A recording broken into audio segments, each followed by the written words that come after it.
Skunk found the compost latch the way a smart thief found an unlocked back door, quietly, reliably, and with the kind of patience that made you doubt your own memory the next morning. The first time it happened, Tessa Lang blamed the wind. She ran a small community garden on the edge of town, tucked between a school playground and a strip of scrubby trees that followed a drainage canal. The garden had 20 raised beds, a tool shed that always smelled like soil and sunscreen, and a compost corner where volunteers dumped their kitchen scraps in neat layers: greens, browns, a sprinkle of soil, repeat. The compost bins were homemade, wooden slats, wire mesh sides, and hinged lids. Each lid had a simple metal latch, nothing fancy, just enough to keep raccoons from flipping it open and to keep dogs from sticking their noses in. At least, that was the theory. On Monday morning, Tessa arrived early to unlock the shed and water the seedlings before the school kids came by for their science project. She walked past the compost corner and noticed the lid on bin 2 wasn't fully shut. It was closed, but not latched. Tessa frowned, stepped closer, and pushed it down. It clicked into place. "Okay," she muttered. Someone forgot. She didn't love that. An unlatched compost lid meant smells carried farther, flies gathered, and animals learned the bins were easy. But she also knew volunteers were human. People forgot. Then she looked inside, because she was the kind of person who checked. The top layer, yesterday's kitchen scraps, looked thinned out. A pile of banana peels that had been obvious on Sunday night was mostly gone. The citrus rinds were scattered, and the apple cores had vanished entirely. It wasn't that the compost had processed overnight. That wasn't how compost worked. Something had taken the good bits. Tessa straightened and scanned the ground around the bin for clues: paw prints, scattered trash, torn bags. That was what raccoons left, messy evidence. But the ground was surprisingly clean. There were a few small scratch marks in the dirt near the latch post, like tiny fingernails had scraped at it. And there was a faint smell, musky, sweetish, like damp fur and something earthy. Tessa's eyebrows rose. "Skunk," she whispered, because she'd grown up rural enough to know that smell wasn't always a warning spray. Sometimes it was just the animal itself. Still, she didn't fully believe it. Skunks in town mostly kept to themselves, under porches, in culverts, along the canal. They ate insects, grubs, the occasional fallen fruit. Compost was usually a raccoon specialty, but on Tuesday morning, it happened again. Bin 2 lid, closed, not latched. Peels, missing. And this time there were tiny muddy prints on the wood slats, small paws that had stepped up, balanced, and worked at the latch with determination. The prints weren't raccoon-sized. They were smaller, and the claws looked different, more delicate. Tessa pulled out her phone and took photos. Then she did the thing she always did when a pattern made her nervous. She asked the people who knew the neighborhood better than she did. At 9 a.m., Mr. Alvarez from bed 6 arrived with his usual bucket of coffee grounds. He was retired, reliable, and the unofficial mayor of the garden. "Tessa," he said, nodding toward the compost corner. "Raccoons again?" Tessa shook her head.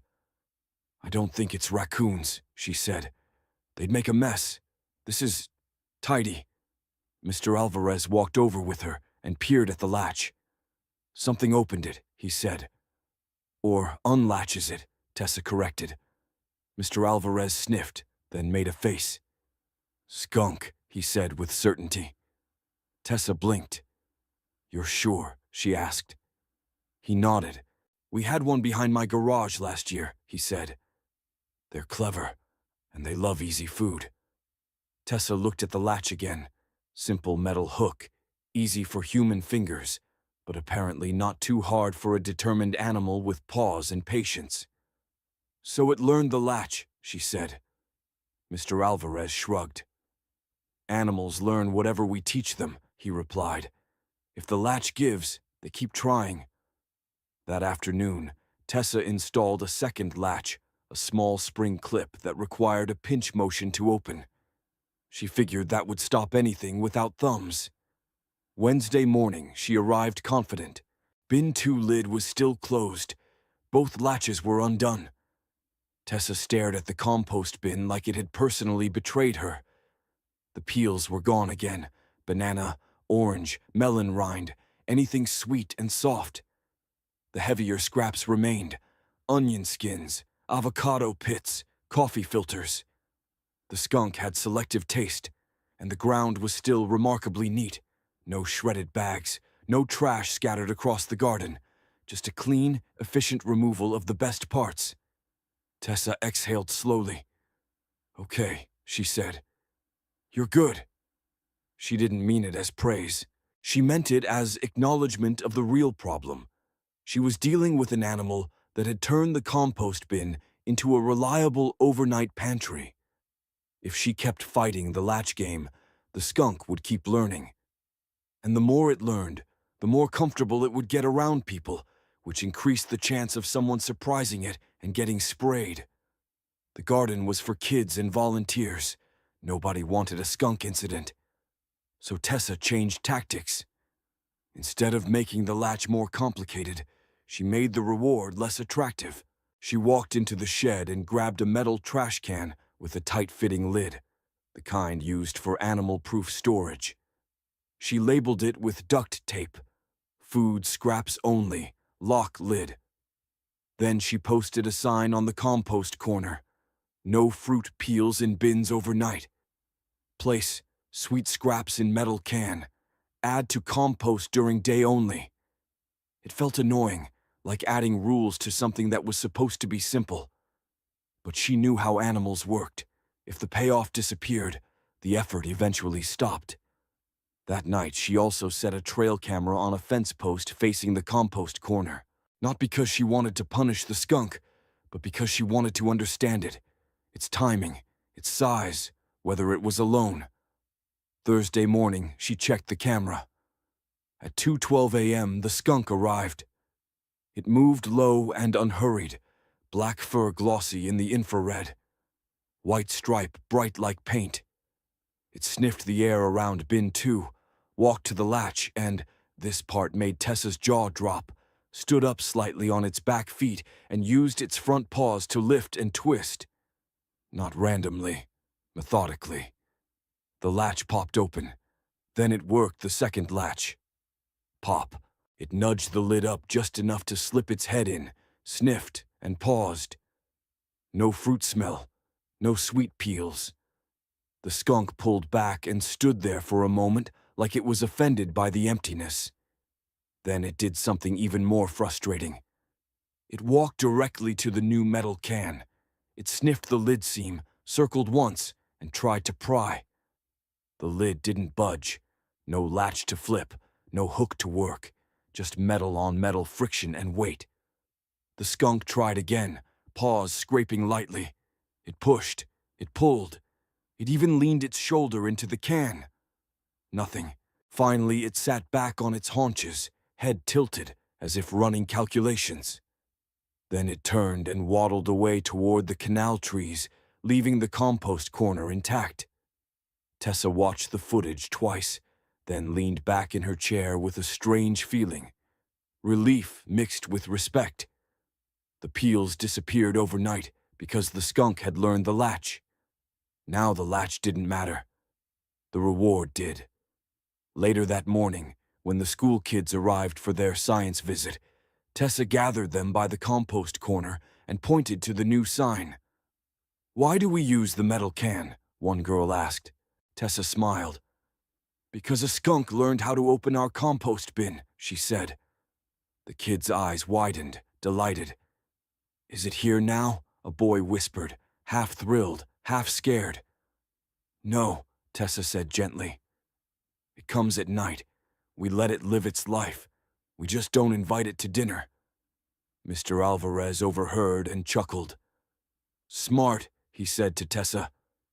"You changed the menu." Tessa nodded. She looked at the compost bins, still useful, still part of the garden's cycle, and felt the quiet truth settle in again. You couldn't outstubborn an animal with time on its side, but you could stop paying it for breaking your rules. And if you did that, maybe, just maybe, the peels would stay where they belonged. Friday night, Tessa thought the problem was solved. The metal can was holding. The compost bin stayed closed. The camera showed the skunk trying the lid seam, failing, and leaving. 2 nights in a row with no missing fruit scraps felt like a victory. Then Saturday morning arrived with a new kind of evidence. No peels missing. But the compost corner smelled different. Not the usual earthy compost smell. Not the faint sweetness of rot. Something sharper, faintly musky, threaded through it. Tessa's stomach tightened before she even reached the bins. She'd grown up knowing what skunk smell meant in the wrong context. She rounded the corner and stopped. The skunk hadn't gotten into the bins. Instead, it had claimed the area. There was a fresh scrape in the soil near the fence line, a small disturbed patch where something had pawed backward, creating a shallow trough. And near the base of the compost bin post, there was a faint, oily mark. Nothing dramatic, not a full spray, but enough to leave scent, a warning, a signature, a message. The skunk was telling the garden, "This is still my route." Tessa exhaled slowly. This was not an emergency, but it was a problem of a different kind. If the skunk started treating the compost corner as part of its territory, it might linger longer, return earlier in the evening, and cross paths with people closing up the garden at dusk. A skunk in the garden wasn't scary until someone surprised it. Then it became unforgettable. Mr. Alvarez arrived again just after 8, carrying his coffee grounds. He took one sniff and grimaced. "He's marking," he said. Tessa nodded. "I didn't think it would do that," she admitted. Mr. Alvarez shrugged. "You changed the food," he said. "It's annoyed, or it's reminding other skunks. Could be both." Tessa's eyes widened. "Other skunks?" she asked. Mr. Alvarez lifted one shoulder. "Where there's food, there's company," he said. That possibility made Tessa's mind shift into prevention mode. One clever skunk was manageable. Multiple skunks near a children's garden was a different risk. She pulled up the trail camera footage from last night, 2:06 a.m. The familiar skunk arrived, approached the compost bins, tested the latches, then moved to the metal can. It tried, failed, and lingered longer than before. It scratched at the lid seam with more persistence, then paused and rubbed its flank along the bin post, marking. Then, at 2:19 a.m., something else happened. A second skunk appeared at the edge of the frame. Smaller, likely younger. It moved more cautiously, nose high, following the scent trail of the first. It paused at the scrape mark, sniffed, then approached the compost bin corner like it had been invited. Tessa's mouth went dry. 2. Not a crowd, but a start. The first skunk didn't fight it. It didn't chase it away. It simply moved a little, giving the second space near the can. They both sniffed the lid seam, both tested it, both failed. Then they left, together, down the canal tree line. Tessa sat back in her chair, heart beating faster. The metal can was doing its job, but the situation had expanded. The skunks were not just visiting. They were integrating the garden into their nightly route. She needed to reduce not only food access, but the interest in that corner, and she needed to do it without turning the garden into a fortress or hurting wildlife. Tessa's first step was human behavior again, because humans created the attractants.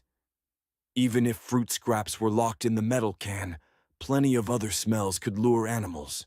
Fallen tomatoes, open bags of soil amendments, spilled birdseed from someone feeding sparrows, even a forgotten sandwich wrapper. She walked the garden with a notebook and started listing smell leaks. A bag of cracked corn someone used for chickens, left open near the shed. A bucket of melon rinds sitting on a bench, to compost later. Fallen cherry tomatoes under bed 12 that no one bothered to pick up. A loose compost pile of weeds outside the bins, green and fresh, still smelling alive. Every one of those was a beacon. Tessa called a quick volunteer meeting by the tool shed. "We have skunks visiting the compost corner," she said, voice calm but serious. "2 of them now. They're not dangerous if we don't surprise them, but we need to reduce attractants." A volunteer named Jess made a face. "Are they going to spray?" she asked. "Only if they feel trapped or startled," Tessa said. "So, no feeding, no chasing, no cornering, and we secure smells." She handed out simple assignments: tie up feed bags in sealed containers, pick fallen fruit daily, keep food scraps locked, and, most importantly, no one stays alone near the compost corner at dusk. That afternoon, she also made a small physical change: lighting. She didn't want harsh floodlights that would bother neighbors or disturb wildlife constantly, but she did want the compost corner to stop feeling like a perfect dark hideout. She installed a low, warm, motion sensor garden light on the fence, soft, brief illumination that turned on only when something moved in the corner. Not to scare permanently, but to interrupt comfort.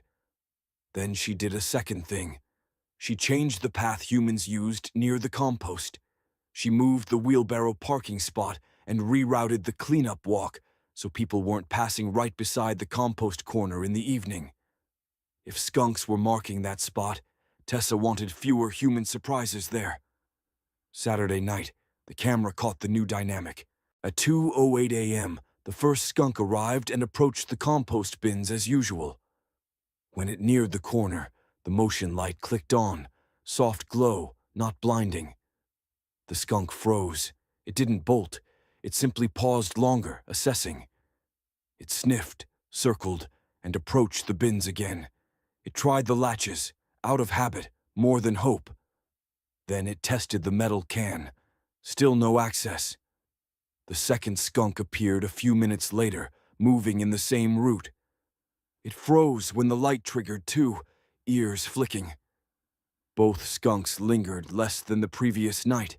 They did mark once, another rub on the post, but the time spent at the corner was shorter, and their body language looked less settled. They left again toward the canal trees. Sunday morning, Tessa checked the compost corner. No peels missing, no new strong scent marks. The ground looked undisturbed. Mr. Alvarez sniffed and nodded approvingly. "Better," he said. Tessa didn't declare victory. She'd learned better. Wildlife patterns shifted slowly, and animals tested boundaries over time. The skunks might return. They might bring a third. They might find another weak spot. But she'd changed the system. Less food reward, less comfort, fewer surprise human interactions. She looked at the compost corner and felt that familiar truth settle again, a little deeper now. Skunk found the compost latch because the garden offered easy, sweet payoff. When the payoff disappeared, the skunk didn't immediately disappear because roots and habits were powerful. So Tessa had to do more than lock a lid. She had to make overnight compost corner buffet. Stop being a story that paid off, and if she kept doing that, quietly, consistently, the peels would stop disappearing, the skunks would keep moving, and the garden could stay what it was meant to be. A place where people learned cycles without accidentally feeding the wild.